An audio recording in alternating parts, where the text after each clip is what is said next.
ఆంబరధరం విష్ణుం శశివర్ణం చతుర్భుజం ప్రసన్నవదనం ధ్యాయేత్ సర్వవిఘ్నోపశాంతయే. వాగీశాద్యాస్సు మనసః సర్వార్థానాముపక్రమే. ఎం నత్వా కృతకృత్యాస్యుస్తం నమామి గజాననం. శరదా శరదాంభోజవదనా వదనాంబుజే సర్వదా సర్వదాస్మాకం సన్నిధిం క్రియాత్. వ్యాసం వసిష్ఠనప్తారం శక్తేః పౌత్రమకల్మషం. పరాశరాత్మజం వందే సుకతాతం తపోనిధిం. వ్యాసాయ విష్ణురూపాయ వ్యాసరూపాయ విష్ణవే. నమో వై బ్రహ్మనిధయే వాసిష్ఠాయ నమో నమః. అచతుర్వదనోర్బ్రహ్మా ద్విబాహురపరో హరిః. అఫాలలోచనः శంభుర్భగవాన్ బాదరాయణः. వందే శంభోమాపతిం సురగురుం వందే జగత్కారణం. వందే పన్నగభూషణం మృగధరం వందే పశూనాం పతిం. వందే సూర్యశశంకవహ్నినయనం వందే ముకుందప్రియం. వందే భక్తజనాశ్రయం చ వరదం వందే శివం శంకరం. ఓంకారపంజరసుఖీం ఉపనిషదుద్యానకేళికలకంఠీం ఆగమవిపినమయూరీం ఆర్యామంతర్విభావయేద్గౌరీం. సదాశివసమారంభాం శంకరాచార్యమధ్యమాం అస్మదాచార్యపర్యంతాం వందే గురుపరంపరాం. శ్రీ గురుభ్యో నమః. సభాయై నమః. వేదవ్యాస విరచితమైన శివపురాణం ఉపన్యాస కార్యక్రమాన్ని చూస్తూ ఉన్నాము. ఈరోజు రెండవ రోజు కార్యక్రమం. మనకి సాధారణంగా గత జన్మ యొక్క వాసనలను బట్టి ఈ జన్మలో భక్తిభావం ఏర్పడుతూ ఉంటుంది. ఒకరికి విష్ణు అంటే భక్తి, ఒకరికి పరమేశ్వరుడంటే భక్తి, ఒకరికి ఆంజనేయ స్వామి అంటే భక్తి. కొంతమంది సూర్యోపాసకులు ఉంటారు, సూర్యుడిని ఉపాసన చేస్తారు. అమ్మవారిని ఉపాసన చేసేటటువంటి శాక్తేయులు ఉంటారు. అదేవిధంగా విఘ్నేశ్వరుని ఉపాసించే వాళ్ళు ఉంటారు. భగవంతుడు అందరి యందు, అందరి దేవుళ్ళ యందు మనకి భక్తిభావం ఉన్నా ఒక భగవంతుడంటే కొంచెం దాన్ని ఏమనాలంటే కొంచెం ఎడ్జ్, కొంచెం ఎక్కువ ప్రీతి ఉంటుంది, ఎక్కువ భక్తి ఉంటుంది. నీకే దేవుడు అంటే ఇష్టము అని అడుగుతూ ఉంటారు. ఏదో పేరు చెప్తాం, అది జన్మతః గత జన్మ నుంచి వచ్చినటువంటి, గత జన్మలో మనం చేసినటువంటి, అంటే పూర్వజన్మలో ఆ భగవంతుడిని విశేషంగా పూజ చేశాడన్నమాట ఆ భక్తుడు. అందుచేత ఈ జన్మలో ఆ భగవంతుడంటే కొంచెం భక్తిభావం ఎక్కువ ఏర్పడింది. భర్తృహరి వైరాగ్య శతకంలో చెబుతారు ఆయన, మహేశ్వరే వా జగతామధీశ్వరే జనార్దనే వా జగదంతరాత్మని నవస్తు భేదః ప్రతిపత్తిరస్తి మే తథాపి భక్తిః తరుణేందుశేఖరః. తథాపి భక్తిః తరుణేందుశేఖరః. జగములకల్లాధీశ్వరుడైనటువంటి పరమేశ్వరుని యందు కానీ, సకల లోకాలకి అంతర్యామి అయి వ్యాపించి ఉన్నటువంటి శ్రీ మహావిష్ణువు యందు కానీ నాకే విధమైనటువంటి భేదభావము లేదు. ఇద్దరూ సమానమే. హరి హర ఇద్దరూ ఇద్దరి యందు భక్తి సమానమే. శివోవా విష్ణుర్వా, శివాయ విష్ణురూపాయ శివరూపాయ విష్ణవే శివస్య హృదయం విష్ణు విష్ణోశ్చ హృదయం శివ. ఒక భక్తుడు అంటారు, సర్వం విష్ణుమయం జగత్, ఈ విశ్వమంతా కూడా విష్ణుమయమేనన్నాడు. విష్ణు భక్తులకు ఆనందం కలిగింది. ఈ జగత్తంతా విష్ణుమయమే, మరి శివుడికి స్థానం ఎక్కడ? రెండో పాదంలోకి వచ్చేసరికి తథాపి శివమయో విష్ణు, విష్ణువంతా కూడా శివుడే. శివ విష్ణు అభేదం, హరిహరనాథ తత్వం, దీన్ని పట్టుకున్నారు తిక్కన గారు. హరిహరనాథోపాసన చేశారు. తాను వ్రాసినటువంటి, తాను తెలుగు చేసినటువంటి మహాభారత భాగాన్ని ఉద్యోగ పర్వం నుంచి చివరి వరకు, స్వర్గారోహణ పర్వం వరకు తాను రచించినటువంటి తెలుగు మహాభారతాన్ని హరిహరనాథ స్వామికి అంకితం ఇచ్చారు ఆయన తిక్కన గారు. అయినప్పటికీ కూడా సకల లోకాలకి ఆహ్లాదాన్ని కలిగించేటటువంటి ఆ పరమేశ్వరుడు ఉన్నాడే, చంద్రుడిని శిరోభూషణంగా ధరించినవాడు, హాలాహలాన్ని కంఠంలో భరించినటువంటి వాడు, పార్వతీ వల్లభుడు, అర్ధనారీశ్వరుడు, సర్పములను హారములుగా ధరించినవాడు అయినటువంటి ఆ పరమేశ్వరుని యందు నాకు భక్తి సహజ సిద్ధంగా ఉంది అంటారు. అంటే కొంచెం శివుడంటే భక్తి ఎక్కువ అన్నమాట. శివుడి పాదపద్మాలను ఆశ్రయించడం తప్ప వేరే గతి లేదన్నారు. నాణ్యాగతి. అదేవిధంగా అప్పయ్య దీక్షితులు గారు అనేటువంటి పెద్ద పండితుడు, ఆయన చాలా గ్రంథాలు వ్రాశారు. మీమాంసా శాస్త్రం అంతా కూడా దిట్ట ఆయన అంటారు, మాకు శివకేశవుల యందు భేదభావం లేదు, ఇద్దరూ సమానమే. కానీ ఎందుకో నా చిత్తం శివుని యందు కొంచెం చిన్నమెత్తు, కొంచెం మొగ్గు చూపుతుంది నా మనస్సు అన్నారు ఆయన. ఆ విధంగా భక్తులంతా కూడా ఏదో ఒక భగవంతుడి యందు తమ యొక్క మనస్సుని లగ్నం చేస్తారు. శివుడి యొక్క భక్తులు ఎక్కువగా ఉంటారు. సాధారణంగా విష్ణువుని పూజించినా కూడా శివుడంటే ఎందుకో ప్రీతి. అదేవిధంగా శ్రీనాథుడు అంటాడు హరవిలాసంలో శివభక్తి యొక్క మాధుర్యాన్ని చెబుతూ, ఆవగింజంత బూదిమై మెలబై నలది కొనిన వెలది గుమ్మిడకాయంత వెర్రి పుట్టు అంటాడు ఆయన. కొంచెం శివభక్తి కలిగితే మనకి విపరీతమైనటువంటి భక్తి కలుగుతుంది అని ఆయన యొక్క అభిప్రాయం. ఈ విధంగా పరమేశ్వరుని యందు భక్తిభావంతో ఈ శివపురాణాన్ని శ్రవణం చెయ్యాలి. మనకి పంచకృత్యములు అని ఉన్నాయి. మనకి సాధారణంగా త్రిమూర్తులు చేసేటటువంటి సృష్టి, స్థితి, లయము. సృష్టి బ్రహ్మదేవుడు చేస్తారు, స్థితికారుడు విష్ణువు, ఈ లోకాలన్నీ రక్షిస్తూ ఉంటాడు ఆయన. లయకారుడు పరమేశ్వరుడు అంటాము. ఆ పరమేశ్వరుడి యొక్క అంశ పరబ్రహ్మతత్వమేమో పరమేశ్వరుడు అయితే, ఆయన యొక్క రూపమే ఆయనతో అభేద రూపము కలిగినటువంటి వాడే. రూపములో కానీ అలంకారములలో కానీ ఏ విధమైనటువంటి భేదము లేనటువంటి రుద్రుడు లయకారకుడు అన్నారు. ఈయన బ్రహ్మదేవుడి యొక్క నొసటి నుంచి పుట్టాడన్నారు. బ్రహ్మదేవుడి యొక్క పాలభాగం నుంచి పుట్టినటువంటి వాడు. శివపురాణంలో ఇంకొక మాట కూడా చెప్పారు, బ్రహ్మదేవుడి యొక్క చెమట బిందువులు కింద పడితే వాటి నుంచి రుద్రుడు పుట్టాడన్నారు.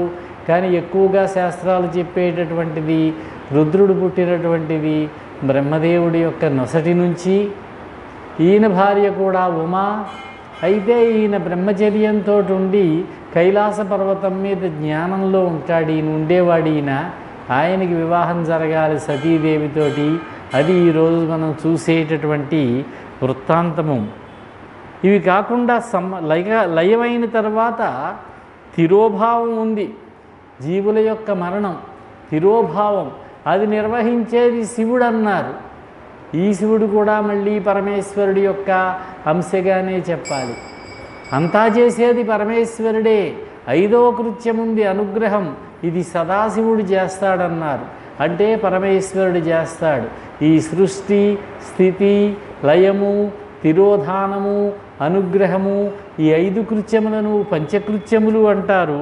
ఈ పంచకృత్యములను నిర్వహించేటటువంటి వాళ్ళు బ్రహ్మ, విష్ణు, రుద్రుడు, శివుడు, సదాశివుడు అన్నారు. లలితా సహస్రనామం ప్రకారం, దేవీ భాగవతం ప్రకారం ఈ 5 కృత్యాలు చేసేటటువంటిది అమ్మవారి యొక్క అనుగ్రహంతో అన్నారు. అదే శివపురాణంలో అయినట్లయితే పరమేశ్వరుని యొక్క అనుగ్రహంతో జరుగుతాయి. పరమేశ్వరుడే వారికి ఆ శక్తి ఇచ్చారు.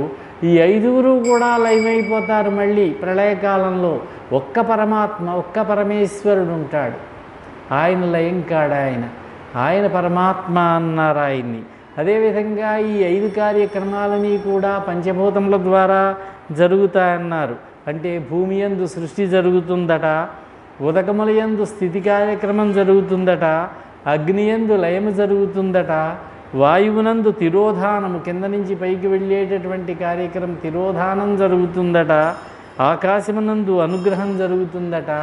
ఈ విధంగా పంచకృత్యాలు కూడా ప్రకృతి ద్వారా నెరవేరుస్తూ ఉంటాడట పరమేశ్వరుడు. ఆయనే చెప్పాడు శివపురాణంలో. ఇక్కడ శివుని యొక్క లీలలు, పరమేశ్వరుని యొక్క లీలా విశేషాలన్నీ కూడా చూసాం మనం నిన్నటి రోజున. శివమహాపురాణాన్ని ప్రారంభించుకుంటూ చూసి ఈ పరమేశ్వరుడు అరుణాచలేశ్వరుడుగా, అరుణాచల లింగముగా ఆవిర్భావం చెందినటువంటి విధానాన్ని చూసాం. బ్రహ్మకి విష్ణువుకి తగాదా ఏర్పడడం, యుద్ధం సంభవించడం, ఎవరు గొప్పవారు మన ఇద్దరిలో అనేటటువంటిది తేల్చుకోవడం కోసం బ్రహ్మదేవుడు, ఇంతలో శివలింగ ఆవిర్భావం జరిగింది, జ్యోతిర్లింగ ఆవిర్భావం. అప్పుడు బ్రహ్మదేవుడు హంసరూపంగా పైకి వెళ్ళాడు. ఊర్ధ్వభాగాన్ని, అంతాన్ని చూడడానికి. శ్రీ మహావిష్ణువు వరాహ రూపంగా కిందకి వెళ్ళాడు, మూలాన్ని చూడడానికి. సముద్రంలో నీటిలో తవ్వుకుంటూ భూమిని లోపలికి వెళ్ళాడు. ఇద్దరూ చూడలేకపోయారు. శ్రీ మహావిష్ణువు వెనక్కి తిరిగి వచ్చి యథాస్థానంలో ఉన్నాడు. బ్రహ్మదేవుడికి మార్గంలో కేతకీ పుష్పం కనిపించింది, మొగలి పువ్వు. మొగలి పువ్వును బ్రతిమాలాడు, నాకు నువ్వు సాక్ష్యం చెప్పాలి అని. సరేనంద ఆవిడ పుష్పం. బ్రహ్మదేవుడు వచ్చి నేను ఊర్ధ్వభాగాన్ని చూశాను, ఆ శిరస్సును ఉన్నటువంటి పుష్పమే పరమేశ్వరుడి యొక్క, ఆ లింగము యొక్క ఊర్ధ్వభాగంలో అలంకరించబడినటువంటి పుష్పమే ఈ పుష్పం అన్నాడు. సత్యము సత్యము అంది ఆ మొగలి పువ్వు తెలియక. వెంటనే పరమేశ్వరుడు ప్రత్యక్షమయ్యాడు, ఆగ్రహోదగ్రుడయ్యాడు. బ్రహ్మదేవుడిని శపించేతానన్నాడు, శిరస్సు ఖండిస్తానన్నాడు. ఒక్క శిరస్సును తీశాడు. అప్పటి నుంచి బ్రహ్మదేవుడు చతుర్ముఖుడయ్యాడు. ప్రారంభంలో బ్రహ్మదేవుడు పంచముఖం ఆవిర్భావం జరిగినప్పుడు కేతకీ పుష్పాన్ని కూడా శపించాడు, నువ్వు నా పూజకు పనికిరావు, అయితే నా శిరస్సును అలంకరించవచ్చు నిన్ను అని అనుగ్రహించాడు పరమేశ్వరుడు. ఈ రోజున నేను ఆవిర్భవించినటువంటి రోజు ఇది.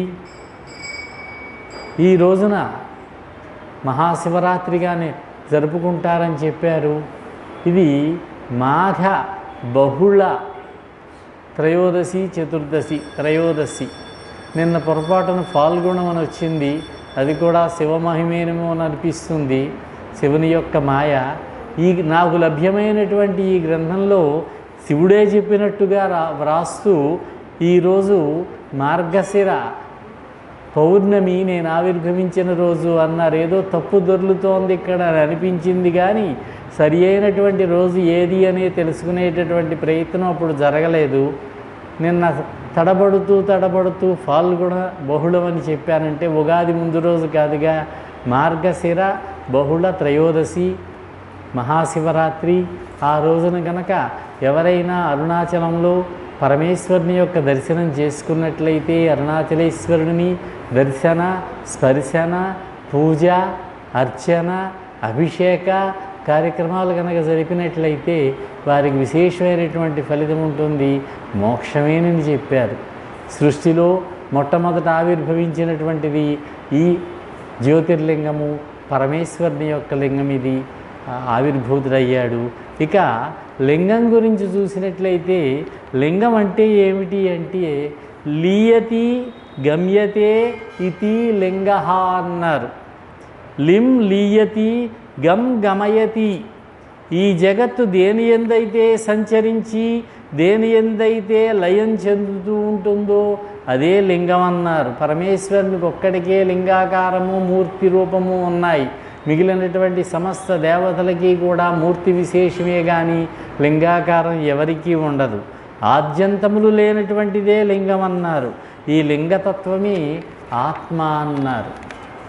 తరువాత ఈ పరమేశ్వరుడు సృష్టి కార్యక్రమాన్ని చేశాడు. ఈయన సృష్టి కార్యక్రమాన్ని చేసి దానిని ప్రజా సృష్టి చేయడానికి బ్రహ్మని, స్థితికారుడిగా విష్ణువుని ఈయనే నియోగించాడు. పరమేశ్వరుని యొక్క సంకల్పం చేత ఆయన యొక్క దివ్య శరీరం నుంచి ప్రకృతి అవతరించింది. ఈవిడే ప్రకృతి శక్తి, అమ్మవారు, జగన్మాత ఆవిడ.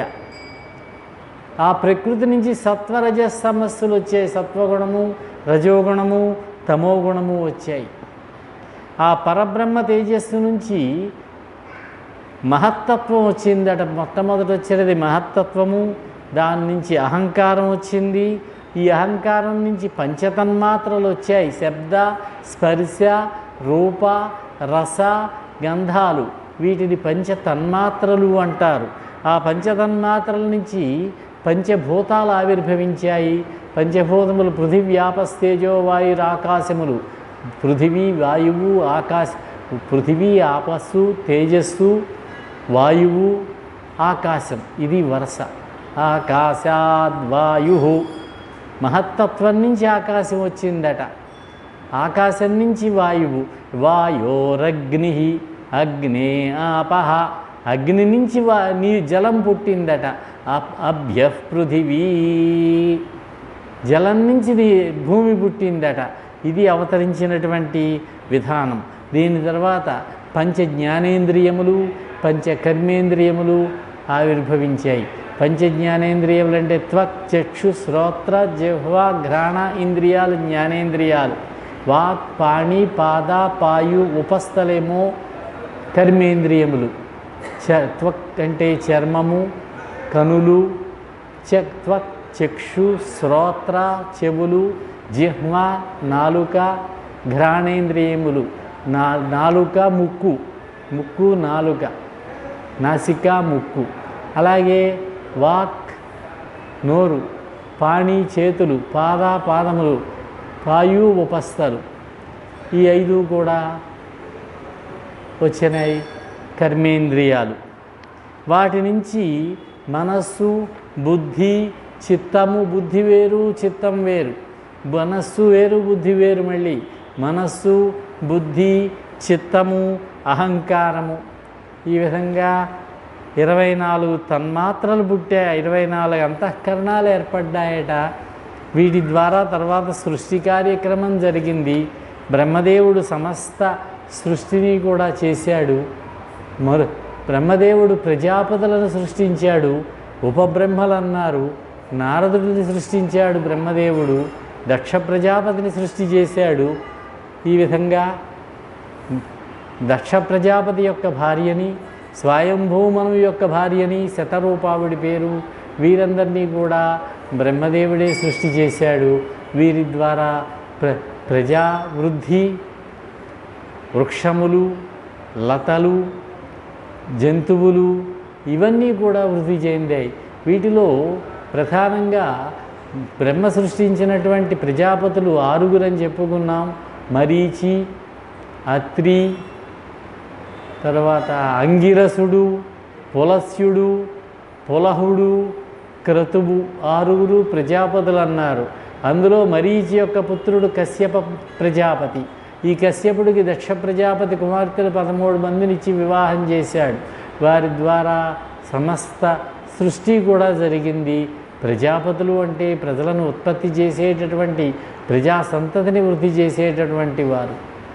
ఆయనకు ఉన్నటువంటి ఒక భార్య అదితి ద్వారా దేవతలు, దితి ద్వారా దైత్యులు, ధనువు అనేటటువంటి ఆవిడ ద్వారా దానవులు, కద్రువ అనేటటువంటి భార్య ద్వారా సర్పములు, వినత అనే భార్య ద్వారా పక్షజాతి, ముఖ్యంగా అనూరుడు, గరుత్మంతుడు ఆవిడ యొక్క కుమారులే. అనూరుడు సూర్యుడి యొక్క సారథి, రథసారథి ఆయన. అదేవిధంగా క్రోధ అనేటటువంటి ఆవిడ ద్వారా క్రోధావశగణం అనేటటువంటి రాక్షస జాతి, రాక్షస సంతతి. సురస అనేటటువంటి ఆవిడ ద్వారా గోవులు, బ్రాహ్మణులు మొదలైనటువంటి వాళ్ళు. ప్రాథ అనేటటువంటి ఆవిడ ద్వారా కొంతమంది రాక్షసులు. అదేవిధంగా ఒక భార్య ద్వారా కపిల ద్వారా గోవులు, మరొక భార్య ద్వారా గంధర్వ, యక్ష, కిన్నర జాతులు. ఈ విధంగా అలాగే వృక్షములు, అలాగే పర్వతములు, ఇవన్నీ కూడా వృద్ధి చెందాయి. నారదుడు కూడా బ్రహ్మదేవుడి యొక్క సంతానమే. ఒకసారి నారదుడికి కొంచెం శృంగభంగం అయింది. ఆ వృత్తాంతాన్ని చెప్పారు, ఈ శివమహాపురాణంలో ప్రారంభంలోనే చెప్పారు. ఒకసారి నారదుడు తపస్సు చేశాట, ఏదో సంకల్పం. అలా వెడుతూ ఉండగా సరస్వతీ నదీ తీరంలో హిమాలయ పర్వతముల్లో ఒక చక్కటి గుహ కనిపించింది. గుహ, అక్కడ ఉన్నటువంటి పచ్చిక బయళ్ళు, అక్కడ ఉన్నటువంటి వృక్షములు, లతలు చూశాడు. ఈ ప్రదేశం చాలా చక్కగా ఉన్నది, తపస్సు చేసుకుందుకు అనువైన ప్రదేశం ఇది అనుకున్నాడు. అనుకుని తపస్సులో కూర్చున్నాడు. ఆయన బహుకాలం తపస్సు చేశాడు. ఇంద్రుడు భయపడ్డాడు నారదుడి యొక్క తపస్సును చూసి. ఎవరు తపస్సు చేసినా మొట్టమొదట భయపడేవాడు ఇంద్రుడు. ఆయన భయపడతాడు, తన యొక్క పదవికి ఎక్కడ ముప్పు వాటిల్లుతుందోనని. అప్పుడు రంభ, ఊర్వశి మొదలైనటువంటి అప్సరసలు పంపించారు ఆయన యొక్క తపస్సుని భంగం చేయడానికి. మన్మధుణ్ణి పిలిచాడు. మన్మధుడి యొక్క స్నేహితుడైనటువంటి వసంతుణ్ణి పిలిచాడు. వసంతుడంటే వసంత ఋతువే. మీరిరువురు వెళ్ళండి, ఆ నారదుని యొక్క తపస్సును భంగం చేయండి అంటే మన్మధుడు ఉత్సాహంగా బయలుదేరాడు. వసంతుడు ముందు వస్తాడు. అక్కడంతా కూడా వసంత ఋతువు శోభ వచ్చేస్తుంది. వసంత ఋతువులో ఉండేటటువంటి కొత్తగా ఆకులు రావడం, చిగుళ్ళు రావడం, పక్షులు కోకిల కూయడం, ఆ వసంత ఋతు శోభంతా వచ్చేస్తుంది. పుష్పములన్నీ కూడా చక్కగా పూయడం మొదలైనటువంటి వాతావరణం. ఆ వాతావరణంలో మన్మధుడు వస్తాడు, పుష్పబాణుడు. 5 పంచబాణుడు ఆయన 5 బాణాలు ప్రయోగిస్తాడు. దాంతో ఎంతటి తపస్సు చేసేవాడికైనా మనస్సు వికారం చెందుతుంది, చిత్తం వికారం చెందుతుంది. అప్పుడు ఈ అప్సరసగణం అక్కడ నృత్యం చేస్తూ ఉంటే, అక్కడ సంచరిస్తూ ఉంటే వారి యందు మనస్సు తగులుకుంటుంది.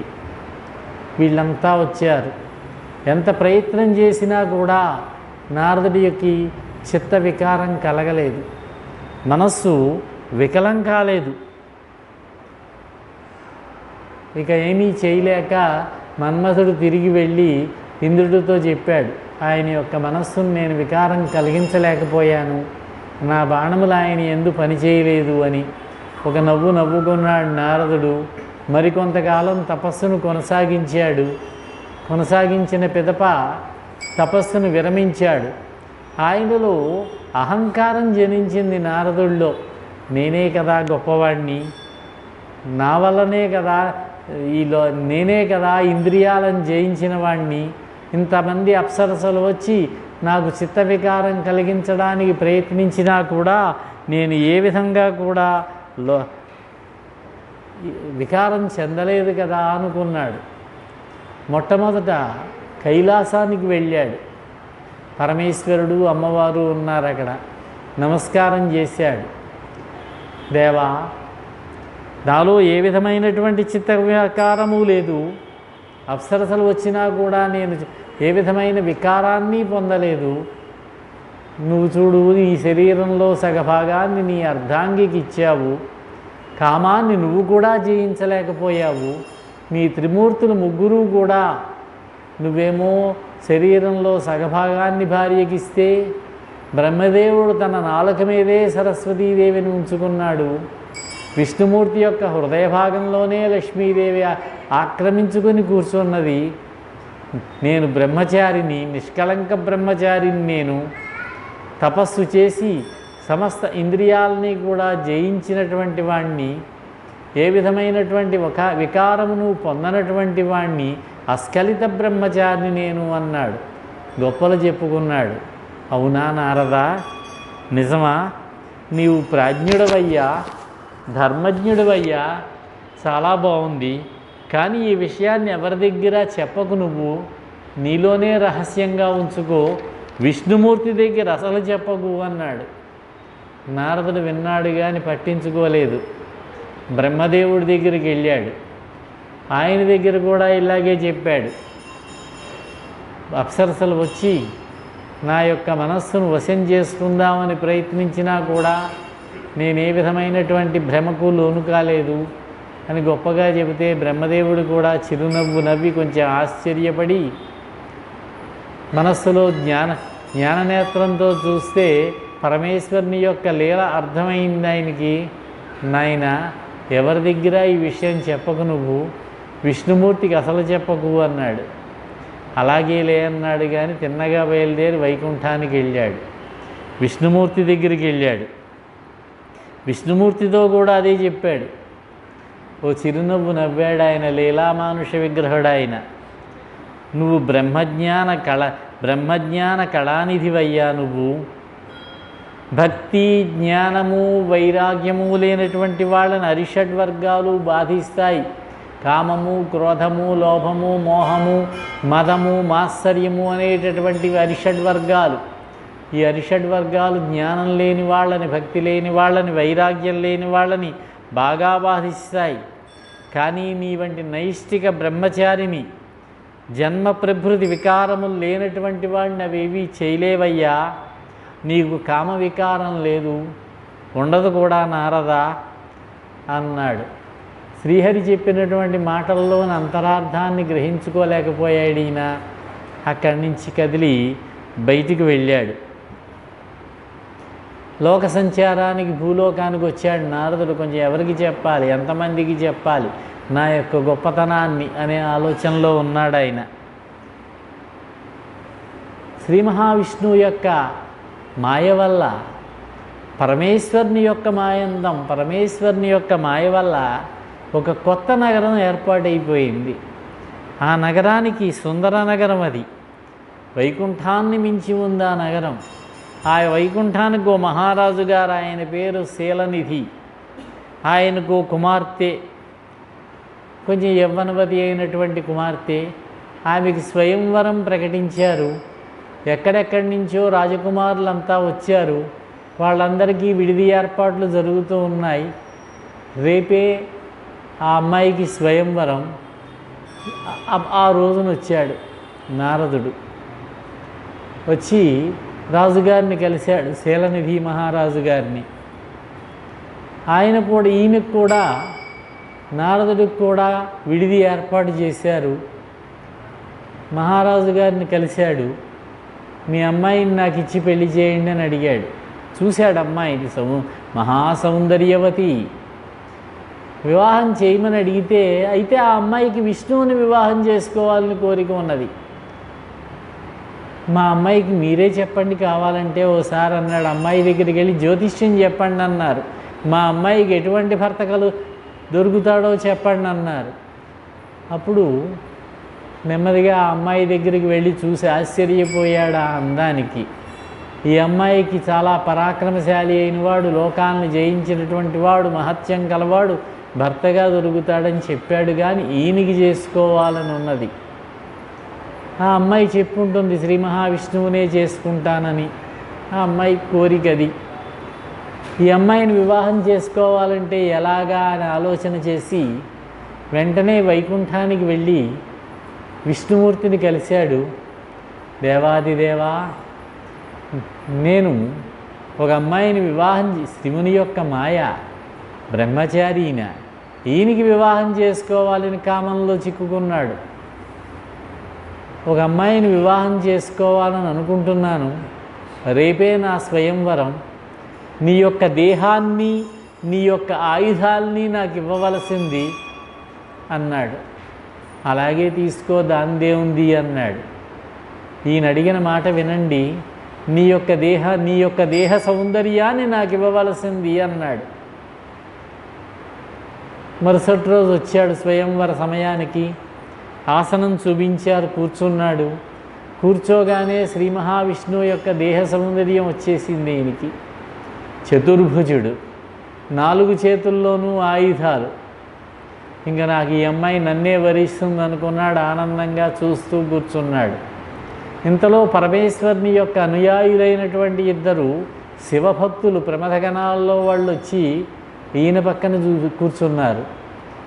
నీ యొక్క వానరముఖం ఏమిటయ్యా, నీకు పెళ్ళి కావాలా అన్నారు.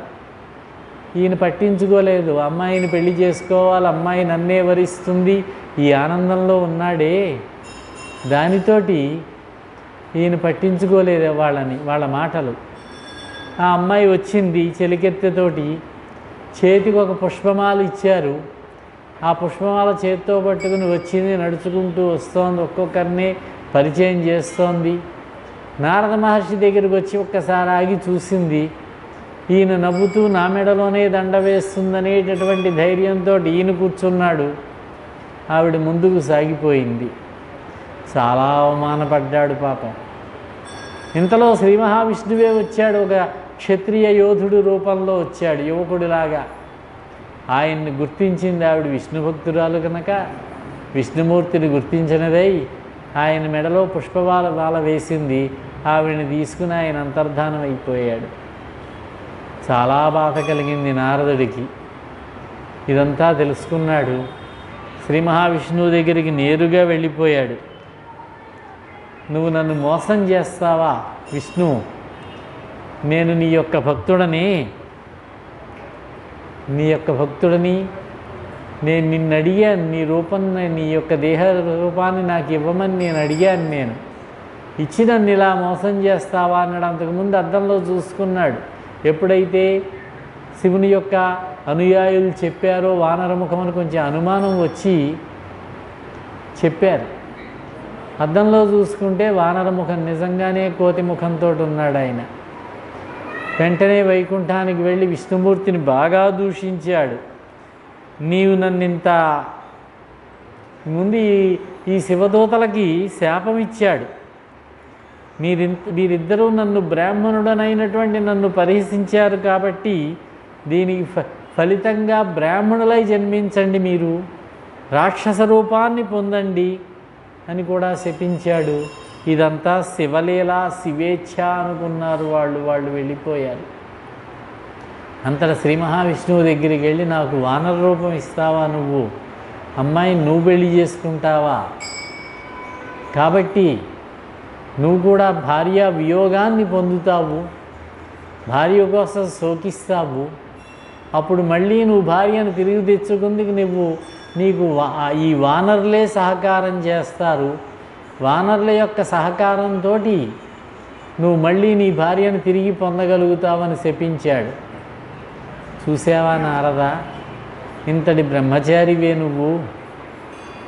నువ్వు కామంలో చిక్కుకున్నావయ్యా. ఇదంతా శివమాయ, ఇది తెలుసుకోలేకపోయావు. నువ్వు నాకు శాపం ఇచ్చినా అది దాన్ని నేను వరంగా మార్చుకుంటాను. నా యొక్క అవతారాలలో ఒక అవతారం ఉన్నది, రామావతారం. ఆ రామావతారంలో నాకు వానరుల సహకారంతో నువ్వు ఇచ్చినటువంటి శాపాన్ని నేను వరంగా పొందుతాను అని చెప్పి అంటే వెంటనే శివమాయ వదిలేసింది. ఇన్ని బాధపడ్డాడు పాపం.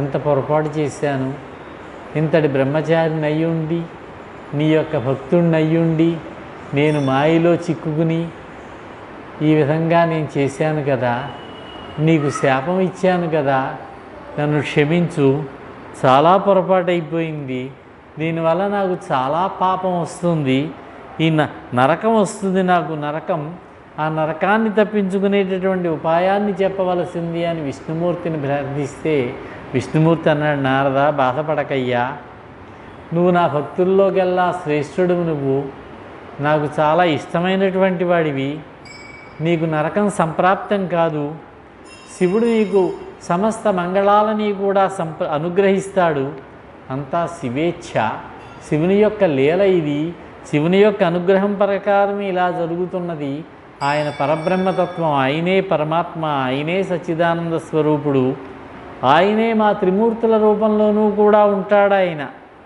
ఆయన సర్వసాక్షి. నీకు సర్వపాప క్షయము భుక్తి ముక్తిదాయకమైనటువంటి ఉపాయాన్ని చెబుతాను. నువ్వు ఆ పరమేశ్వరుని యొక్క లీలల్ని గానం చేయి, ఆయన యొక్క యశస్సుని శృతి చేయి. నువ్వు వారణాసి నగరానికి వెళ్ళు, విశ్వేశ్వర స్వామి దర్శనం చేసుకో, అక్కడ ఉండేటటువంటి పరమేశ్వర ఆలయాలన్నీ కూడా దర్శనం చేసుకో. నువ్వు మృత్యుంజయుని యొక్క గుణగణాలని గానం చెయ్యి, నీకు శుభాలు కలుగుతాయి. ఆ తర్వాత నువ్వు బ్రహ్మలోకానికి వెళ్ళు, నీ తండ్రి అయినటువంటి బ్రహ్మదేవుణ్ణి కలవలసింది. ఆయన నీకు శివ మహాత్మ్యాన్ని చెబుతాడు, నీ యొక్క దురితాలన్నీ కూడా క్షయమవుతాయి అని శ్రీ మహావిష్ణువు అనుగ్రహించాడు నారదుణ్ణి. నారదుడు బయలుదేరి భూలోకానికి వచ్చి సమస్త తీర్థాలని సమస్త శివక్షేత్రాలని దర్శనం చేసుకుంటూ కాశీనగరానికి వెళ్ళి విశ్వేశ్వర దర్శనం దర్శనం చేసుకుంటూ వెళ్ళాడు. ఇక్కడ ఇద్దరు బ్రాహ్మణులు ఇందాక శపించాడే, మీరు బ్రాహ్మణులుగా పుట్టండి, బ్రహ్మరాక్షసులు అవ్వండి అని. వాళ్ళిద్దరూ నారదుడు కాశీలో ఉన్నాడు, వారణాసిలోనని తెలుసుకున్న వాళ్ళై వాళ్ళు కూడా వచ్చి ఈయన పాదముల మీద పడి మమ్మల్ని మన్నించవలసింది, మాకు శాప విమోచనం కలిగించవలసింది అని ప్రార్థిస్తే, మీరు ఇద్దరూ కూడా రాక్షసులై జన్మిస్తారు, శివభక్తులవుతారు, శ్రీ మహావిష్ణువు చేతిలో హతులవుతారు, తిరిగి మీ లోకాన్ని చేరుకుంటారు అని శాపానికి కొద్దిగా ఉపశమనాన్ని చెప్పాడు, వాళ్ళను అనుగ్రహించాడు. తర్వాత కాశీలో ఉన్నటువంటి సమస్త క్షేత్రాలని కూడా దర్శించాడు. గంగా తీరంలో ఉన్నటువంటి అన్ని స్నానఘట్టాల్లోనూ కూడా స్నానం చేశాడు. విశ్వేశ్వరుని నోరారా కీర్తించాడు. పరమానందంతో బ్రహ్మలోకానికి చేరుకున్నాడు. విష్ణుమూర్తి చెప్పాడు కదా, బ్రహ్మని కలువు, బ్రహ్మలోకానికి వెళ్ళు, ఆయన నీకు శివ మహాత్యాన్ని వివరిస్తాడు అని చెప్పాడు కదా. బ్రహ్మను దర్శించాడు, శివతత్వాన్ని చెప్పమని. తండ్రి, నేను గతంలో నీ అనుగ్రహంతో విష్ణు కథలను విన్నాను, నేను ఇప్పటికే. ఇప్పుడు శివుడి యొక్క గాథలని, శివుడి యొక్క తత్వాన్ని నాకు తెలియచెప్పవలసింది.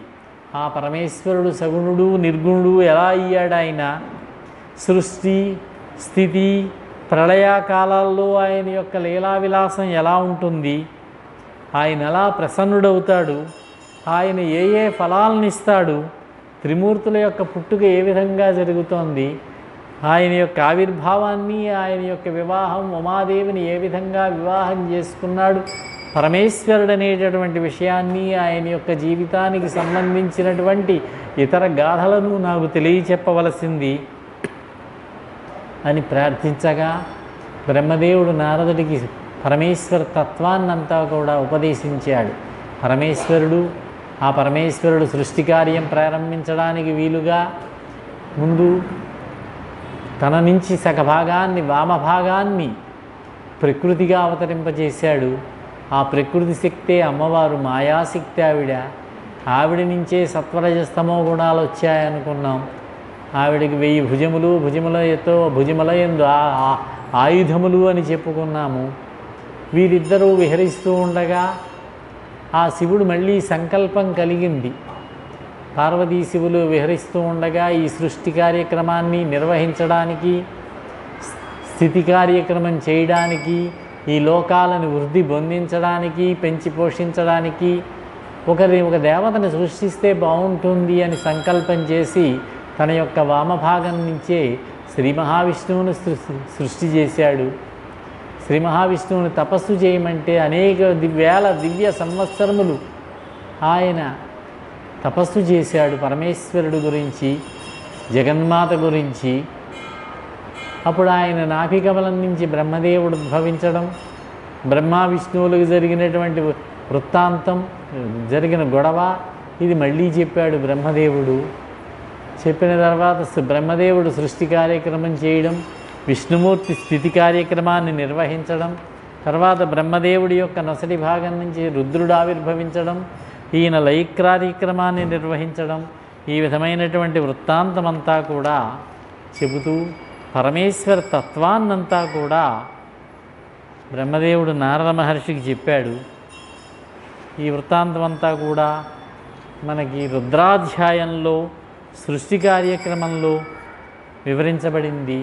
ఇక్కడే నిన్న మనం చెప్పుకున్నటువంటి గుణనిధి కథ, ఆ గుణనిధి కుబేరుడిగా మారడం, శివుడుకు గుణనిధిని అనుగ్రహించి అతనికి అలకానగరాన్ని ఇవ్వడం, అక్కడికి దగ్గరలోనే కైలాస పర్వతం మీద పరమేశ్వరుడు నివాసం ఉండడం, ఈ వృత్తాంతాన్నంతా కూడా చెప్పాడు. ఆ విధంగానే మన్మథుడి యొక్క ఆవిర్భావ ఘట్టం కూడా చెప్పబడింది. సతీఖండము అని 2వ ఖండం ఇది రుద్ర సంహితలో. కాముడంటే మన్మథుడి యొక్క ఆవిర్భావం. బ్రహ్మదేవుడు తన సంకల్ప మాత్రం చేత మన్మథుడిని ఆవిర్భవింపజేశాడు. అంతకుముందు సంధ్య అనేటటువంటి ఒక అమ్మాయిని సృష్టి చేశాడు. చారురూపిణి, వరాంగన, మనోహరి అయినటువంటి ఒక స్త్రీమూర్తి ఆవిర్భవించింది బ్రహ్మదేవుడి యొక్క సంకల్పమాత్రం చేత. ఆమె పేరు సంధ్య అన్నారు. పగలు క్షీణించి ఉంటుందట, సాయంకాలం సుందరంగా ప్రకాశిస్తుందట. అతిలోక సుందర ఆవిడ. తర్వాత మన్మథుడిని ఆవిర్భవింపజేశాడు. మన్మథుడు తన యొక్క శక్తిని ముందు అక్కడనే ఉన్నటువంటి బ్రహ్మదేవుడి మీద, మరీచి మొదలైనటువంటి వశిష్ఠుడు, మరీచి మొదలైనటువంటి ఋషులు ఉన్నారు, బ్రహ్మమానసపుత్రులు, వీళ్ళ మీద ప్రయోగించాడు. దక్షుడు కూడా ఉన్నాడు అక్కడ. వాళ్ళందరికీ కూడా ఆ అమ్మాయి యందు కొంచెం కామభావన కలిగింది. అందులో ధర్ముడు ఉన్నాడు. ఆయన బ్రహ్మదేవుడి యొక్క సృష్టి. ధర్ముడంటే ధర్మదేవత. ఆయన పరమేశ్వరుణ్ణి తలుచుకున్నాడు, పరమేశ్వరుణ్ణి స్తుతించాడు. ఏమిటిది అమ్మాయిని నువ్వు సృష్టించావు తండ్రివి, నీకు ఈ భావన ఎందుకు వచ్చింది అని చెప్పి కొంచెం తండ్రిని, ఉన్నటువంటి సోదరులు అవుతారు వాళ్ళు, అక్కడ ఉన్న ఋషులంతా, వాళ్ళందరినీ కూడా హెచ్చరించాడు. పరమేశ్వరుడు ప్రత్యక్షమయ్యాడు అక్కడ. ప్రత్యక్షమై బ్రహ్మదేవా ఏమిటయ్యా ఇది, ఎందుకు ఈ విధంగా నువ్వు ప్రవర్తించావు అని కొంచెం ఇబ్బంది పెట్టాడు. పాపం పరమేశ్వరుడు బ్రహ్మదేవుడిని మందలించాడు, చికాకు పెట్టాడు. దాంతో బ్రహ్మదేవుడు కొంచెం సిగ్గుపడి అవమానానికి గురయ్యాడు. ఏదో ఒక విధంగా ఈ రుద్రుణ్ణి నేను వివాహం చేసుకునేలా చెయ్యాలి, ఈ రుద్రుడు కూడా వివాహం చేసుకోవాలి, అతడు కూడా కామంలో చిక్కుకోవాలి, అప్పుడు నేను పగ సాధించుకోవాలనుకున్నాడు. ఈ మన్మథుడికి చెప్పాడు, నీకు అందమైనటువంటి అమ్మాయిని వివాహం చేసుకుంటావు, మీరిద్దరూ విహరిస్తూ ఉంటారు, నీకు 5 బాణాలు ఇస్తున్నాను. హర్షణము, రోచనము, మోహనము, శోషణము, మారణము అనేటటువంటి 5 పుష్పబాణాలను ఇస్తున్నాను నేను. ఈ బాణాలతోటి కనుక నువ్వు ఎవరి మీదైనా వాటిని ప్రయోగించినట్లయితే వాళ్ళకి మోహం కలుగుతుంది, చిత్తభ్రాంతి కలుగుతుంది, స్త్రీల యందు వాళ్ళ మనస్సు చిక్కుకుంటుంది. వీటితోటి నువ్వు వెళ్ళవలసింది ఆ రుద్రుడిని నీవు వివాహం చేసుకునేలా చెయ్యి అన్నాడు. ఇంతకుముందు మన్మథుడు కూడా తండ్రిని హెచ్చరించాడు, నువ్వు తండ్రివై ఉండి ఆ సంజయందు నువ్వు ఈ విధంగా ప్రవర్తించడం తప్పు అంటే కోపం వచ్చి వెంటనే శపించాడు కూడా. నీవు పరమేశ్వరుని యొక్క ఆగ్రహానికి గురవుతావు, ఆయన యొక్క ఆగ్రహ జ్వాలలకి భస్మం అవుతావు అని శపించాడు కుమారుడైనటువంటి మన్మథుడినే బ్రహ్మదేవుడు. ఆ శాపం కూడా ఒకటి తగిలింది మన్మథుడికి. అదేవిధంగా వసంతుణ్ణి సృష్టిస్తున్నాను, ఈ వసంత ఋతువుడు నీకు స్నేహితుడిగా ఉంటాడు, లోకాలన్నీ కూడా వసంత ఋతు శోభన తీసుకొస్తాడు, అప్పుడు నువ్వు పుష్పబాణాలు ప్రయోగించు అన్నాడు. రుద్రుడేమో కైలాస పర్వతం మీద ధ్యానంలో ఉన్నాడు, విశ్వ ప్రయత్నం చేస్తున్నాడు. మన్మథుడు అతని యొక్క చిత్తాన్ని చెలింపజేయడానికి పరమేశ్వరుడు ఎక్కడ కనిపించినా, ఒకవేళ వనాల్లో విహరిస్తూ ఉన్నా ఈ బాణాలను ప్రయోగిస్తున్నాడు. కానీ నిగ్రహాన్ని కోల్పోలేదు పరమేశ్వరుడు. పరమేశ్వరుడే కాదు, ఆయన యొక్క ప్రమథ గణాలు కూడా ఏ విధమైనటువంటి ఇబ్బందిని పడకుండా నిగ్రహాన్ని కోల్పోలేదు. ఈ విధంగా మళ్ళీ వెనక్కి తిరిగి వచ్చి తండ్రి బ్రహ్మదేవుడి దగ్గరికి వచ్చాడు మన్మథుడు. తండ్రి, నేను ఏమీ చేయలేకపోయాను, పరమేశ్వరుని యొక్క నిగ్రహాన్ని చెడగొట్టలేకపోయానన్నాడు. తర్వాత దక్ష ప్రజాపతి యొక్క చెమట బిందువుల నుంచి పుట్టినటువంటి ఒక అమ్మాయి అప్పట్లో సంకల్పం చేత, సంభాషణ చేత, అనుగ్రహం చేత సంతానం కలుగుతూ ఉండేవారు. సంకల్పేన తథా స్పర్శ 5 విధాలుగా చెప్పారు. వాచ, దృష్ట్యా, తథా సంకల్పేన, స్పర్శ, ఈ 4 విధాలుగాను సంతానం కలుగుతూ ఉండేవారు. ఒక మాట అంటే చాలు, మీకు సంతానం కలుగుతారంటే కలిగేయడమే అనుగ్రహం ఉంటే. నాకు సంతానం కావాలని ఎవరైనా అడిగితే భుజం మీద అలా స్పర్శ చెయ్యి వేసి సంతానం కలుగుతారు, వెళ్ళంటే సంతానం కలిగేవారు. అలాగే దృష్ట్యా ఒకసారి తీక్షణంగా కళ్ళలోకి చూస్తే చాలు సంతానం కలిగేవారు. ఈ విధంగా తర్వాత వచ్చింది స్త్రీ పురుషుల యొక్క సంయోగంతో సంతానం కలిగేటటువంటి సంఘర్షణ అన్నారు. ఇది పంచధా, ఈ 5 విధములుగాను దేవతలకు సంతానం కలిగేటటువంటి సంతానాన్ని ప్రసాదించేటటువంటి అవకాశం ఉన్నదన్నారు.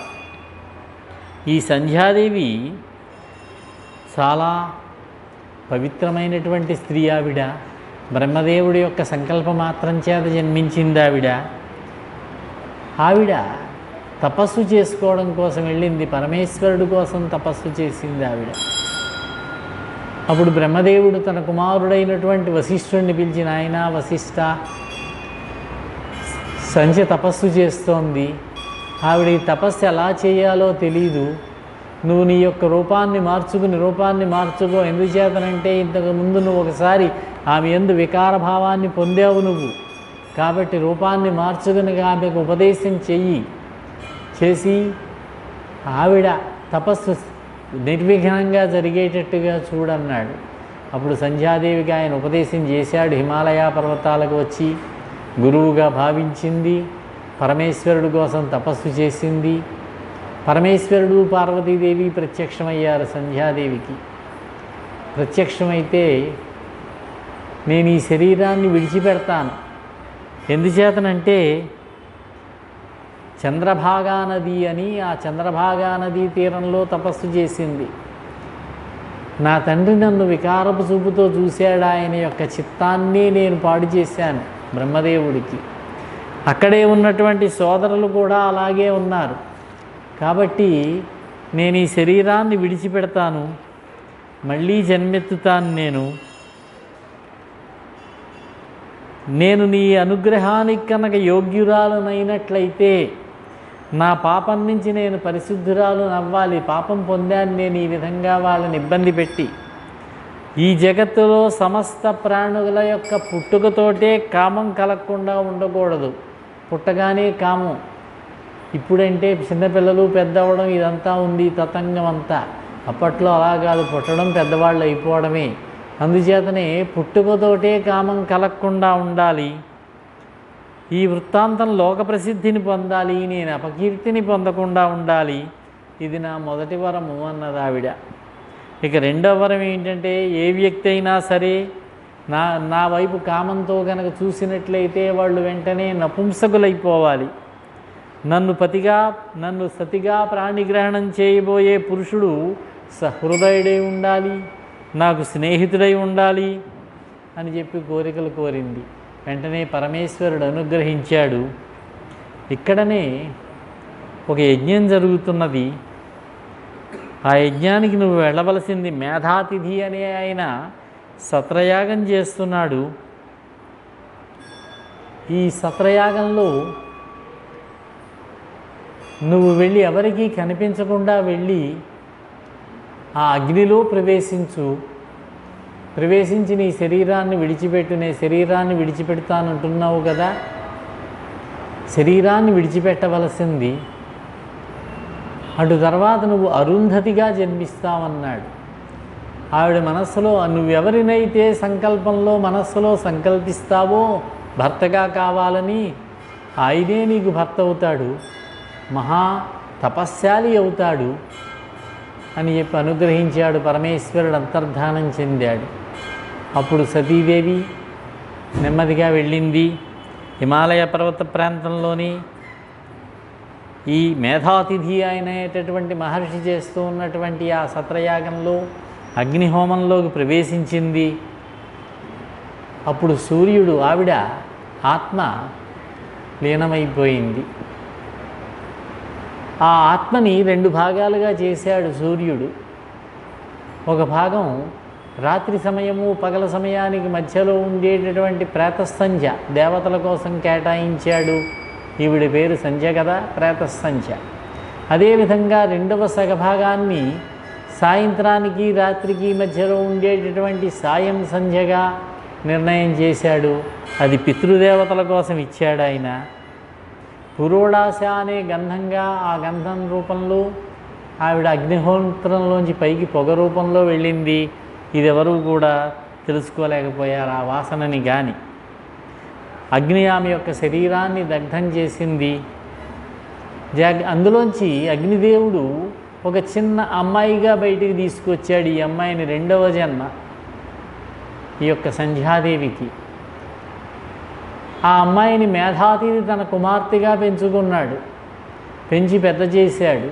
ఆవిడే అరుంధతి అన్నారు. అరుంధతి ఎందుచేతనంటే ఒడిలో కూర్చోబెట్టుకున్నాడు, పెంచి పెద్ద చేశాడు. ఆమె ఏ కారణముల చేత కూడా ధర్మానికి అడ్డుపడదు ఆవిడ. అందుచేత ఆవిడికి అరుంధతి అని పేరు పెట్టాడు. ఈవిడ మనస్సులో వశిష్ఠుడిని సంకల్పించింది భర్తగా. కాబట్టి వశిష్ఠుడికి ఇచ్చి వివాహం జరిపించాడు. గొప్ప ఉత్సవం జరిగింది. దేవతలంతా కూడా ఆ ఉత్సవంలో పాల్గొన్నారు. బ్రహ్మ విష్ణు మహేశ్వరుల మధ్య మొదలైన వాళ్ళంతా కూడా చాలా వివాహం ఘనంగా జరిగింది. ఈ గాథ అరుంధతి వశిష్ఠుల యొక్క వివాహ కథ, ఈ వృత్తాంతం ఎవరైనా విన్నట్లయితే చాలా కామ్యార్థ సిద్ధి జరుగుతుంది అన్నారు. మన్మథుడికి రతీదేవితో వివాహమైంది. ఆయన స్నేహితుడు వసంతుడు శివుణ్ణి అతను ఏమీ చేయలేక తండ్రి దగ్గరకు వచ్చాడు. శివుడు ఈయన యొక్క మన్మథుడి యొక్క బాణాలకు ఏ విధమైనటువంటి చిత్త వికారాన్ని పొందలేదు ఆయన. అప్పుడు బ్రహ్మదేవుడు, తండ్రి, నేను ఆ పరమేశ్వరుణ్ణి ఏ విధంగానూ కూడా లొంగదీసుకోలేకపోయాను. కాబట్టి నువ్వు ఇంకొక విధమైనటువంటి ఏదైనా ఇంకొక ఉపాయాన్ని ఆలోచించుకో అన్నాడు. అప్పుడు ఒక నిట్టూర్పు విడిచిపెట్టాట బ్రహ్మదేవుడు. దీర్ఘంగా నిట్టూర్పు విడిచిపెట్టాట. ఆ నిట్టూర్పు నుంచి అనేక వేల మంది సృష్టి జరిగింది. అనేక వేల మంది పుట్టుకుంటూ వచ్చారట బ్రహ్మదేవుడి యొక్క నిశ్వాసం నుంచి. మారయ మారయ అంటూ వచ్చారు, చంపండి చంపండి అంటూ. తండ్రి, వీళ్ళకి పేరు పెట్టవలసింది, వీళ్ళెవరో వీళ్ళకి ఏం పని చేయాలో నిర్దేశించవలసింది అన్నట్ట మన్మథుడు. అప్పుడు బ్రహ్మదేవుడు, వీళ్ళు మారయ మారయ అన్నారు కనుక వీళ్ళని మారులు అంటారు, నీకు అనుచరగణంగా ఉంటారు వీళ్ళు. నీ పుష్పబాణాలకి వశమైనటువంటి వాళ్ళకి చిత్తభ్రాంతిని కలిగిస్తారు, జ్ఞాన మార్గంలో ఉన్నవారికి విఘ్నాలు కల్పిస్తారు. వీళ్ళని మారగణాలు అంటారు. వీరి సహాయంతో శివుణ్ణి మోహింపజేయి అన్నాడు. మళ్ళీ ప్రయత్నం చేశాడు మన్మథుడు శివుణ్ణి యొక్క చిత్తాన్ని చెలింపజేయడానికి. కానీ ఏ విధమైనటువంటి మార్పు లేదు. పరమేశ్వరుల్లో ఆయన జ్ఞానంలో కూర్చునున్నాడు. ఆయన రుద్రుడు, రుద్రాంశ. అప్పుడు వచ్చి తండ్రితో చెబితే బ్రహ్మదేవుడికి జ్ఞానోదయం అయింది. శ్రీ మహావిష్ణువుని స్మరించాడు బ్రహ్మదేవుడు, ఇంకా తన చేతిలో అవ్వట్లేదని. అప్పుడు శ్రీ మహావిష్ణువు ప్రత్యక్షమై చతుర్భుజుడిగా, బ్రహ్మ, నువ్వు చేయవలసిన పని ఇది కాదయ్యా, మన్మధుడిని పంపించడం, బాణాలు వేయించడం, దీనివల్ల శివుడేదో చిత్త వికారానికి గురవుతాడేమో అనుకోవడం. ఆయన పరమాత్మ అయ్యా, ఆయన పరబ్రహ్మతత్వం. ఆయన యొక్క మనస్సును వశం చేసుకోవడం ఎవరి వల్ల కాదు. ఆయన ఎవరికీ లొంగేటటువంటి వాడు కాదు. కాబట్టి నువ్వు అమ్మవారిని ప్రార్థన చేయి, జగన్మాతని ప్రార్థన చేయి, జగన్మాత యొక్క అనుగ్రహాన్ని పొందు, ఆవిడ్ని తిరిగి మళ్ళీ ఆవిర్భవించమని చెప్పు. ఆవిర్భవించి పరమేశ్వరుని కోసం, పరమేశ్వరుడి వివాహం చేసుకోవడం కోసం మళ్ళీ ఆవిర్భవించినట్లయితే అప్పుడు ఆ జగన్మాత ఉమాదేవి, ఆవిడ పేరు, ఉమకి పరమేశ్వరుడితోటి వివాహం జరుగుతుంది, లోక కళ్యాణం జరుగుతుంది. అది చేయవలసిన పని అని బ్రహ్మ విష్ణువు ఇద్దరూ కూడా అమ్మవారి గురించి ధ్యానం చేశారు. బ్రహ్మదేవుడే చేశాడు ప్రధానంగా. కాళికాదేవి ప్రత్యక్షమైంది. ఆయన యొక్క స్తుతికి స్తోత్రానికి అమ్మవారి అనుగ్రహం కలిగి ఆవిడ ప్రత్యక్షమై ఏమిటి నీ కోరిక నాయనా అని అడిగింది. అమ్మ, సర్వజ్ఞురాలమైనటువంటి నీకు తెలియనటువంటిది ఏముంది తల్లి, నీ ఆజ్ఞను అనుసరించే నేను నా మనోరథాన్ని చెబుతున్నాను విను. పూర్వం నా లలాటం నుంచి పుట్టినటువంటి ఆవిర్భవించినటువంటి భూతనాథుడైనటువంటి రుద్రుడు కైలాస పర్వతం మీద యోగ నిద్రలో కూర్చుని ఉన్నాడు. ఆయన వివాహం చేసుకుంటేనే కానీ లోకానికి క్షేమకరం కాదు. కాబట్టి నువ్వు భూలోకమునందు ఆవిర్భవించి ఆ పరమేశ్వరుణ్ణి వివాహం చేసుకోవాలి తల్లి, అది నా కోరిక. అప్పుడు సృష్టి కార్యక్రమం నిర్విఘ్నంగా జరుగుతుంది అని చెప్పి కోరేసరికి నీ కోరికను తీరుస్తాను నేను అని అనుగ్రహించింది మహాతల్లి మహాదేవి. ఇంకొక మాట చెప్పాడు విష్ణువు ఇంతకుముందే, నీ కుమారుడైనటువంటి దక్షుణ్ణి తపస్సు చేయమని చెప్పు. క్షీరసాగరం దగ్గర ఉత్తర తీరానికి వెళ్ళి ఆయన తపస్సు చేసినట్లయితే అమ్మవారి కోసం అమ్మవారు ప్రత్యక్షమైనట్లయితే తన కుమార్తెగా జన్మించమని కోరమని చెప్పన్నారు. దక్ష ప్రజాపతి ఆయనకి 2 భార్యలు ఉన్నారు. మొదటి భార్యకి ముందు రెండో భార్యను చేసుకోకముందే మొదటి భార్యకి సంతానం కలిగారు, అబ్బాయిలు కలిగారు. వాళ్ళని నాయనలారా మీరు వివాహం చేసుకోండి, సంతానాన్ని పొందండి అని అడిగితే, తండ్రి గారు మేము యోగ మార్గంలో పెడతామండి, తపస్సు చేసుకుంటాం, అమ్మవారి యొక్క అనుగ్రహాన్ని పొందుతాం మేము అన్నారు. వాళ్ళు పశ్చిమ తీరానికి వెళ్ళారు, తపస్సు చేసుకుంటున్నారు. వాళ్ళ దగ్గరికి నారదుడు వచ్చాడు. ఏమయ్యా, మీకు తెలుసు కదా భూమి యొక్క పరిమాణం చిన్నది, మీరంతా సంతానాన్ని కంటే భూలోకానికి వాళ్ళనందరినీ భరించే శక్తి ఎక్కడుంటుంది, కాబట్టి మీరు యోగ మార్గంలోకి వెళ్ళవలసింది అని చెప్పి వాళ్ళని పంపించేశాడు. వాళ్ళు యోగ మార్గంలో వెళ్ళిపోయారు. ఈ విషయం తెలిసింది దక్షుడికి. దక్షుడికి ఇప్పటికే 2వ వివాహం జరిగింది. ప్రజాపతి ఒక ఆయన ఉన్నాడు పంచజనుడు అని, ఆయన యొక్క కుమార్తె అయినటువంటి అసిక్నీని వివాహం చేసుకోని ఆయన అని చెప్పాడు బ్రహ్మదేవుడు. ఆవిడికి కలిగిన సంతానం వాళ్ళు. ఎప్పుడైతే వాళ్ళు వెళ్ళిపోయారో మళ్ళీ దుఃఖపడ్డాడు పాపం ప్రజాపతి అయినటువంటి ఈ దక్ష ప్రజాపతి. పంచజనుడు, ఆయన్నే వీరణుడు అని కూడా అంటారు. ఆయన కుమార్తె ఈవిడ అసిక్ని. మళ్ళీ ఇంకొక 10,000 మంది హరియస్వులు అనేటటువంటి వాళ్ళని కన్నాడు. వాళ్ళు కూడా తపస్సుకు వెళ్ళారు. వాళ్ళ హృదయం మనస్సు కూడా చెడగొట్టాడు నారదుడు వచ్చి.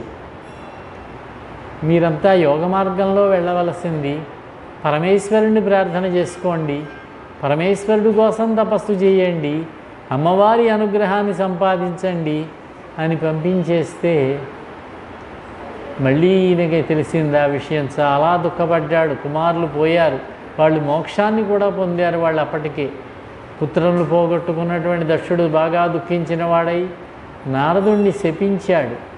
నా యొక్క కుమారులను నీవు మోక్ష మార్గంలో వెళ్ళేటట్టుగా పంపిస్తావా? జన్మించిన వాళ్ళకి ఎవరికైనా సరే 4 రకములైనటువంటి రుణములు ఉంటాయి. 1వది పితృరుణము, వివాహం చేసుకోవాలి, సంతానాన్ని కనాలి, అప్పుడు పితృరుణం తీరుతుంది అని ఆ రుణములు తీరలేదు నా కొడుకులకి అన్నాడు.